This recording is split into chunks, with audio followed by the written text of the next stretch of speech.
नमस्कार दोस्तों, मैं कुणाल कालरा आपका अपने इस चैनल में बहुत बहुत स्वागत करता हूँ।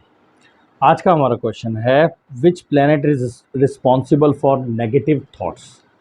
कि नेगेटिव थॉट्स के लिए कौन सा प्लैनेट रिस्पॉन्सिबल है। देखिए, अगर इसका सिंपल और आसान शब्दों में जवाब दो तो नेगेटिव थॉट्स के लिए हम सब जानते हैं कि राहु और केतु प्लैनेट जिम्मेवार है। इसके ऊपर आपको बहुत बड़े बड़े लेक्चर्स भी मिल जाएंगे कि राहु केतु क्यों हैं। इसकी वजह हम जानते हैं कि राहु का मतलब हो गया माइंड और केतु का मतलब हो गया हमारी बॉडी। तो केतु की प्यास नहीं बुझती और माइंड जो होता है वो एक्स्ट्रा ऑर्डनरी चलता रहता है। मगर इसको हम सिर्फ इतने जवाब में नहीं कह सकते कि ये नेगेटिव थॉट्स होते हैं। नेगेटिव थॉट्स की ना परिभाषा जो होती है वो सारी अलग अलग होती है। जैसे एक तरफ हम ये कहते हैं कि नेगेटिव थॉट्स आ रहे हैं कि मैं कहीं फेल हो जाऊंगा, मैं जो काम करने जा रहा हूँ मुझे उसमें लॉस हो जाएगा, या मुझे जॉब नहीं मिलेगी, या मैं जो पढ़ाई कर रहा हूँ उससे मैं आगे सक्सीड नहीं हो पाऊंगा, पास नहीं हो पाऊंगा, या कुछ भी रीज़न्स हो सकते हैं। मेरा कोई सामने वाला या मेरा कोई रिश्तेदार जो है या मेरा कोई अपना मुझे छोड़ के चला जाएगा, ये सब नेगेटिव थॉट्स के अंदर आता है। मगर इसका हम नेगेटिव थॉट्स और एक इल्यूजन्स के अंदर बहुत बारीक लाइन होती है। इल्यूजन्स कह सकते हैं हम इसको हम साथ में ये भी कह सकते हैं कि हमारे को इंट्यूशन हो रही है, कि हमें लग रहा है कुछ गलत हो रहा है। तो इसको बड़ी बारीकी से समझने की ज़रूरत है कि मैं कोई बिज़नेस करने जा रहा हूँ, मुझे उसमें ना 100% सेटिस्फेक्शन नहीं हो रही, उसके प्लानिंग में, उसकी सोच में। तो मुझे इंट्यूशन आ रही है कि मैं कहीं फेल ना हो जाऊँ, मेरा लॉस ना हो जाए। तो उसमें नेगेटिव थॉट्स बोलेंगे, क्योंकि अगर आप किसी आम आदमी से पूछोगे, अक्सर हमारे साथ भी होता है, यार मुझे ना ठीक नहीं लग रहा जो मैं काम कर रहा हूँ, ये जो काम कर रहा हूँ इसमें मुझे नहीं लगता कि मेरे को ये करना चाहिए, नहीं करना चाहिए। अब उसमें अगर आप किसी पॉजिटिव थिंकर से पूछोगे, जो आदमी जिसको आप मानते हैं कि ये बड़ा पॉजिटिव जवाब देने वाला, वो कहेगा करके देख, कोई बात नहीं, सब अच्छा होगा। ज़रूरत से ज़्यादा मोटिवेशन कई बार हम ले लेते हैं। मोटिवेशन की ज़रूरत पता कब पड़ती है? मोटिवेशन की ज़रूरत एक्चुअल में तब होनी चाहिए कि जब हमारे को कोई काम हम कर सकते हैं, हमारी कैपेबिलिटीज़ में है, मगर हम नहीं कर पा रहे हैं, तो हम मोटिवेशन देते हैं। मगर जिस चीज़ की इजाज़त हमारा माइंड ही ना दे, अगर हमारा माइंड ही कह रहा है कि हम 100% श्योर नहीं है, तो उस चीज़ में हमें जब तक 100% श्योर ना हो, हमें आगे नहीं बढ़ना चाहिए। क्योंकि हमारी जो अपकमिंग दशा होती है वो हमें ज़रूर हिंट देती है कि हम ग्रो करेंगे या हम फॉल होंगे। हम होता क्या है, किसी किसी टाइम किसी प्रोजेक्ट में या किसी चीज़ में आके, देखिए हमारे न्यूमोलॉजी में ना अलग अलग कॉम्बिनेशंस बनते हैं। जब मैं न्यूमोलॉजी की बारे में बता रहा होता हूँ ना किसी के, जैसे हम किसी की डेट ऑफ बर्थ के अंदर मान लीजिए अप्रॉक्सीमेट एग्जांपल के तौर पे 5 डबल ट्रिपल हो गया। जब उसका 5 डबल और ट्रिपल हो जाता है ना, तो उसके माइंड के अंदर कहीं न कहीं उसकी कैलकुलेशन खराब आ जाती है। खराब हो जाती है का मतलब हो गया कि जैसे वो सही तरह प्रोजेक्ट नहीं कर पाता, वो सही तरह कैलकुलेट नहीं कर पाता कि मैं इतना इसमें से कमा पाऊँगा, नहीं कमा पाऊँगा। कहीं न कहीं उसके अंदर लालच घर कर जाता है। ये डेट ऑफ बर्थ का कॉम्बिनेशन आपको देखने को मिलेगा विजय माल्या के अंदर। विजय माल्या की डेट ऑफ बर्थ के अंदर है। तो उससे होता क्या है कि एक आदमी ने लोन्स उठाए, उसने लोन्स उठाए, ज़रूरी नहीं है फ्रॉड के लिए उठाए हो, उसने हो सकता है लोन्स उठाए हो कि मैं इस बिज़नेस में लगाऊँगा, ये दार दिनों दिन ग्रो कर जाएगा, मैं इतना मल्टी मिलियनर बन जाऊँगा, फिर लोन्स उसमें से दे दूँगा।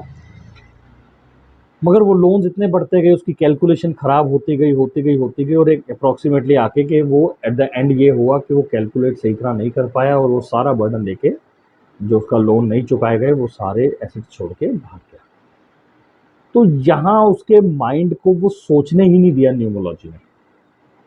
बात समझ रहे हैं? तो यहाँ पे तो प्लैनेट कौन सा खराब हुआ? यहाँ पे मरकरी प्लैनेट खराब हुआ।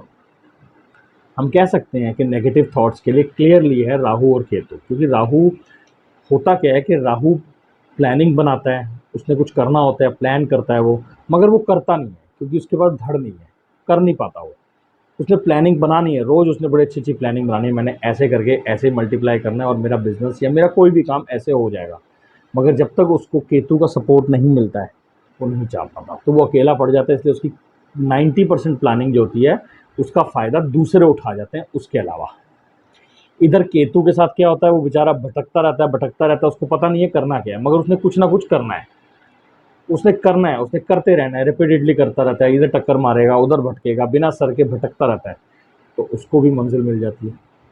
तो राहु के मैंने यही बताया ना कि 90% चीज़ों का फ़ायदा दूसरे उठाते हैं। इसी तरह से केतु 90% भटकता है, वो उसको 10% को सक्सेस मिल जाती है। तो ये हो गया कि नेगेटिव थॉट्स इस वजह से भी आते हैं। नेगेटिव थॉट्स, बुध खराब हो तो आपकी बुद्धि बिजनेस में नहीं चल पा रही, तो नेगेटिव थॉट्स उसमें आएंगे। चंद्रमा खराब होगा आपका, अगर चंद्रमा खराब का मतलब होगा कि चंद्रमा कुछ नेगेटिव प्लैनेट्स के साथ अटैच है, उसके प्लैनेट्स के साथ 6th house, 8th house, 12th house के प्लैनेट्स अटैच हैं, तो उसका मन बड़ा विचलित रहेगा। जो उसका मन चाहेगा करना वो होगा नहीं। फिर उसके मन में क्या होगा, उसको सपने आएंगे, स्पिरिचुअल भी आ सकते हैं, कोई भगवान आके उसको सपने में कुछ कह सकते हैं, कोई दान दक्षिणा के बारे में उसको बता सकते हैं। उसको उसका मन परेशान होगा तो कोई भी आके उसको मतलब किसी भी तरीके से डोमिनेट कर सकता है उसको। अच्छा, इसके दो कॉजेज़ क्या होते हैं? इसके दो कॉजेज़ जाते हैं, एक एंग्जायटी और एक डिप्रेशन। मन की नहीं होती है, एंग्जायटी बढ़ती है, और बिल्कुल वो काम बंद हो जाए या जिस चीज़ के बारे में आप सोच रहे हैं तो डिप्रेशन आता है। तो डिप्रेशन एंग्जायटी, और डिप्रेशन एंग्जायटी के भी कॉम्बिनेशन 8th हाउस और 12th हाउस के साथ जुड़ते हैं, क्योंकि 8th हाउस आदमी डेप्थ में जाता है और 12th हाउस का मतलब लॉस करता है।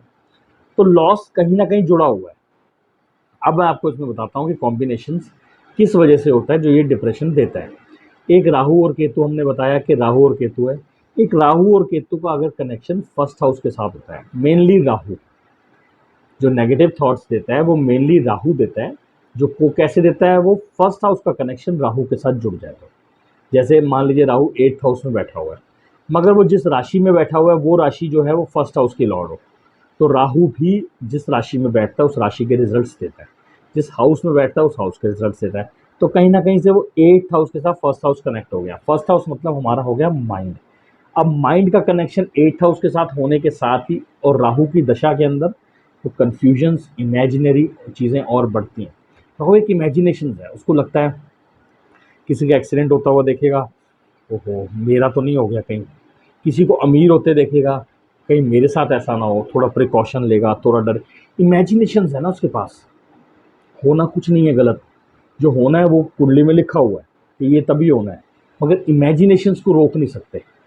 इमेजिनेशंस में वो बहुत बड़ा आदमी बन जाता है, इमेजिनेशंस में कई बार वो बहुत लेवल नीचे गिर जाता है। फेलियर्स जो होते हैं और जिसे हम कहते हैं सक्सेस, वो राहु के दिमाग में ही चलती रहती है। रियल लाइफ में हो ना हो, उसके दिमाग में फ्लक्चुएशंस और मतलब फेलियर्स और जिसे हम कहते हैं सक्सेस चलती रहती है।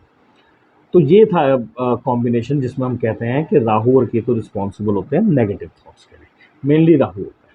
तभी इनको अगर घर के अगर हम वास्तु के अंदर देखें तो इनको जो दिशा दी गई है वो साउथ वेस्ट और साउथ साउथ वेस्ट की दी गई है, वेस्टेज जोन की दी गई है, स्किल जोन की दी गई है कि स्किल्स भी वही हैं और वेस्टेज भी वही है।